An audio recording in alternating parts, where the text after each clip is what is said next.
Sir अपना परिचय दें। मेरा नाम डॉक्टर आफ्ताब है। मैं पीडियाट्रिक ऑक्यूपेशनल थेरेपिस्ट हूँ और पटना में मैं पिछले लगभग 10-11 साल से यहाँ पे काम कर रहा हूँ। ऑटिज्म के क्षेत्र में काम कर रहा हूँ। ऑटिज्म के क्षेत्र में काम कर रहे हैं जी। सबसे पहले तो दरअसल जानना चाहती है सर कि आपने ये क्लिनिक आपने जो उद्घाटन में आपने किया है कब के शुभारंभ किया? ये 2015 से स्टार्ट हुआ। 2015 से 2015-2026 जिस तरीके को इतना कार्यकाल हुआ, इतना समय भी था 2015 से 2026। ऑटिज्म आया कब? ऑटिज्म देखिए, ऑटिज्म तो शुरू से ही था, ठीक है, लेकिन पहले जो स्क्रीनिंग बहुत कम हुआ करती थी तो इसलिए जो है इतना डायग्नोस नहीं हो पाता था। लेकिन अभी रिसेंट जो है स्क्रीनिंग बढ़ गया है, इसकी वजह से अर्ली आइडेंटिफिकेशन ज़्यादा हो रहा है और उसकी वजह से अर्ली इंटरवेंशन भी जल्दी हो रहा है। अगर देखा जाए तो ये ऑटिज्म है क्या ये पूर्ण रूप से मानसिक बीमारी है या फिर क्या कुछ खास है? देखिए, ये इसको न्यूरो डेवलपमेंटल डिसऑर्डर बोलते हैं। इसमें जो है जो दिमागी जो विकास है पूरी तरह से बच्चों का नहीं हो पाता है। मान लीजिए कि मानसिक तौर पर जो है बच्चे फिजिकली बच्चा 4 साल का है, लेकिन उसका एज जो है मेंटल एज कई बार 1 साल 2 साल के बच्चे का होगा, वो अपने एज से पीछे होते हैं। लेकिन अगर देखा जाए तो ये मानसिक बीमारी जो आप बता भी रहे हैं और जो मेंटल डिसऑर्डर जो बता रहे हैं, तो क्या सही में वो बच्चा जो मानसिक बीमारी से जो ग्रसित है बच्चा जो है वो 9 महीने जो पेट में जो बच्चा माँ के पेट में रहता है उसी समय से शुरुआत होती है या फिर उसके बाद ये? इसका एग्जैक्ट कॉज नहीं मालूम है, ठीक है। बहुत सारे लोग जो है इसको वैक्सीन से रिलेटेड बोलते हैं, कुछ मोबाइल जो है मोबाइल के यूजर से बोलते हैं, मल्टीपल कॉज उसके बताया जाता है, लेकिन ये अजम्पशन है, फैक्चुअल इन्फॉर्मेशन नहीं है, साइंटिफिक बेस इसका कुछ नहीं है। साइंटिफिक बेस फिलहाल साइंटिफिक बेस उसका कॉज जो है वो इटियोलॉजी अभी पता नहीं चलता है, ये हम लोग अज्यूम करते हैं कि ऐसा हो सकता है। क्या इसका लक्षण है?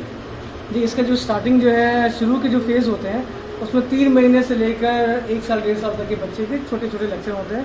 ये 3 महीने का बच्चा जो है जब उसको प्यार हम करते हैं तो सोशल स्माइल नहीं करता है, या उसका सोने का पैटर्न डिफरेंट आता है, बहुत ज़्यादा सोएगा या बिल्कुल ही नहीं सोएगा, बहुत ज़्यादा आप उसको फीड करें तो फीड कर ही रहा है, ठीक है, और उसका अलग अलग बच्चे का अलग अलग सिम्टम होता है। समाज में उसका बदलाव जिस तरह से देखा जा रहा है, समाज से अलग हट के वो रहना चाहता है, लोगों से हट के रहना चाहता है, बीच में भीड़ भाड़ से वो अलग रहना चाहता है, और क्या कुछ मतलब इसका एक अगर देखा जाए तो कॉज क्या है? मतलब ये जनमानता वाला हिसाब किताब है या फिर 9 महीने पेट से निकलने के बाद ये इस तरह का समस्या? देखिए, मेजॉरिटी जो मेरे पास पेरेंट आते हैं उनका ये कहना आता है कि उनका बच्चा 1 साल 1.5 साल तक बच्चा नॉर्मल पैटर्न पर ग्रो कर रहा था, ठीक है, सब कुछ बोल रहा था, सब कुछ कह रहा था, और उसके बाद जो रिग्रेशन आया था, यानी कि अचानक से बच्चे ने बोलना बंद कर दिया, उसका समझ वहाँ से डिक्लाइन होना शुरू हो गया। कुछ बच्चे तो वैसे मिल जाते हैं कि सर 1 साल के बाद, लेकिन कुछ बच्चे जन्म लेने के बाद ना वो सुन पाता है ना वो बोल पाता है। तो बोले ना, ऑटिज्म में हर ऑटिस्टिक बच्चे में सेम सिम्टम नहीं होता है।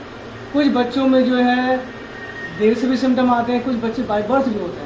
जो 3 महीने का बच्चा बोले कि सोशल स्माइल नहीं कर पा रहा है बाय बर्थ, इट मींस कि कहीं ना कहीं माता पिता पोस्ट बर्थ जो है, क्योंकि फर्स्ट बेबी जहाँ पे होता है तो अक्सर बच्चे और पेरेंट को पता नहीं होता है कि उसका सिम्टम क्या है, ठीक है। बट सर बाय बर्थ जो आपने बताया तो कहीं ना कहीं माता पिता में कुछ कमी है कारण? देखिए, जेनेटिक कॉज हो सकता है, लेकिन इसका श्योरिटी नहीं है। ये भी क्लियर नहीं है जेनेटिक है कि नहीं, इसका कोई आप कंफर्म जो है ना, कंफर्म फैक्चुअल इन्फॉर्मेशन नहीं है, साइंटिफिक जो एग्जैक्ट हम बोल सके कि नहीं इसका जो है जेनेटिक कॉज हो सकता है, वो अभी हम कंफर्म इसको नहीं कर सकते। अगर क्या कुछ कहना चाहेंगे, ऐसे बच्चे आपके क्लिनिक में पहुंचते हैं तो किस तरह का उनको बेहतर तरीके से इलाज होता है और क्या वो समाज में खड़े हो सकते हैं भीड़ भाड़ इलाके में? बहुत सारे बच्चे हैं, ठीक है।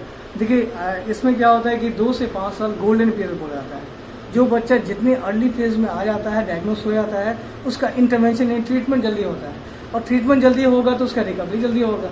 और अक्सर बच्चे जो है मेन स्ट्रीम यानी कि 70 to 80% बच्चे जो है मेन स्ट्रीम लाइन में जा सकते हैं अगर उनका प्रॉपर टाइम पर डायग्नोसिस और प्रॉपर टाइम पर इंटरवेंशन हो।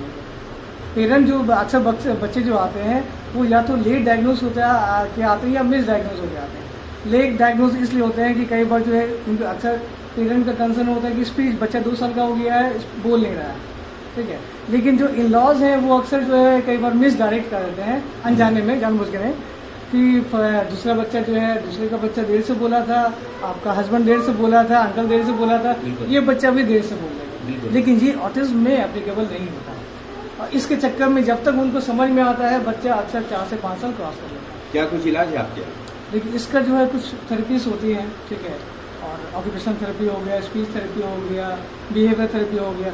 हर बच्चे की नीड अलग होती है। कुछ बच्चे में तीनों चीज़ की भी 4 चीज़ की नीड थेरेपी की नीड होती है। किसी बच्चे में माइनर से हेल्प आप गाइड करके उनका होम प्लान से उनका काम चल जाता है। ये देखा जाता है सर, ये आफ्टर जो जैसे पेंडेमिक आया और पेंडेमिक के बाद ये नहीं, पेंडेमिक के दौर में क्या था, एक तो देखिए लोगों का चूँकि पेरेंट का जो है टाइम बच्चों के साथ स्पेंड करने का वो ड्यूरेशन बढ़ गया।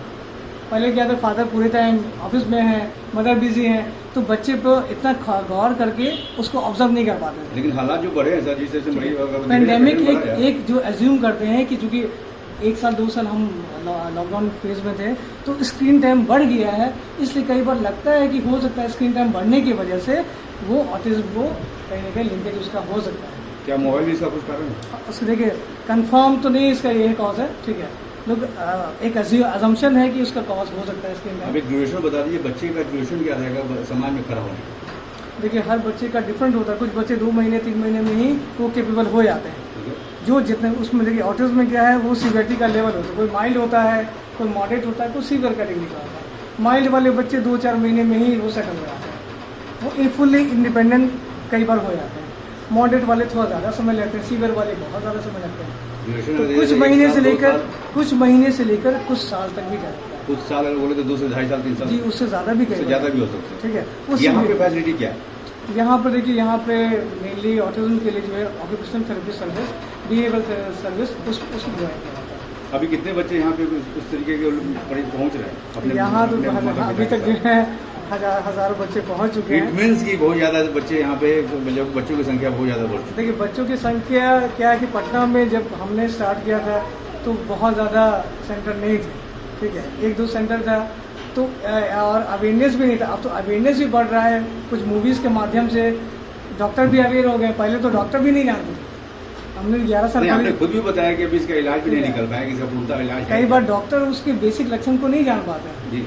आज से कुछ साल पहले जब हमने स्टार्ट किया था, हम हर बच्चों के डॉक्टर के पास भी जाते थे, बड़े बड़े सर्जन के पास भी जाते थे, उनको बताने के लिए कि ऑटिज्म क्या है, लेकिन कई बार उनको ही नहीं मालूम होता था कि अर्ली सिम्टम्स इसका क्या है और इसको कैसे हम डायग्नोज करें, उसमें क्या करें।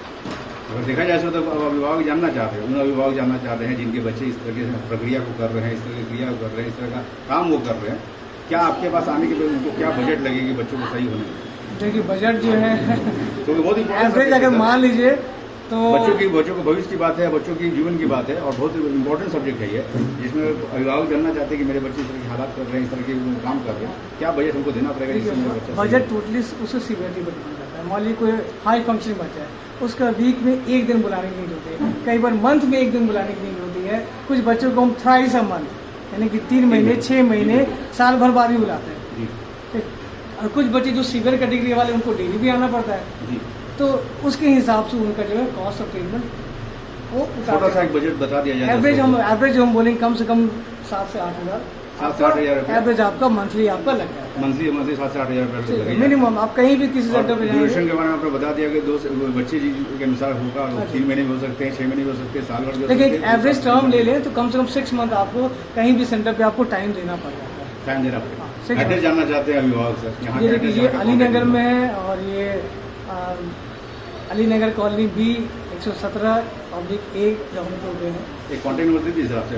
9631 966 866। सर क्या यहाँ टाइमिंग है इसका? टाइमिंग देखिए अर्ली मॉर्निंग 8 o'clock स्टार्ट हो जाता है और इवनिंग में 5 to 6 गैस पर। मॉर्निंग 8 o'clock और इवनिंग 5 to 6। जाते जाते छोटा सा संदेश अभिभावकों को ये जरूर दे दें तो ऑटिज्म से घबराए नहीं। ऑटिज्म के लिए हर एक उपाय है हमारे यहाँ, लेकिन आप चिंता न करके एक बार जरूर यहाँ पर बताएं। एक छोटा सा संदेश। देखिए ऑटिज्म में जो सबसे इम्पॉर्टेंट चीज़ होता है कि पेरेंट जो है नाउम्मीद ना हो। ये तो एक लंबा प्रोसेस है, इसमें आपको पेशेंस रखना पड़ेगा और कंसिस्टेंट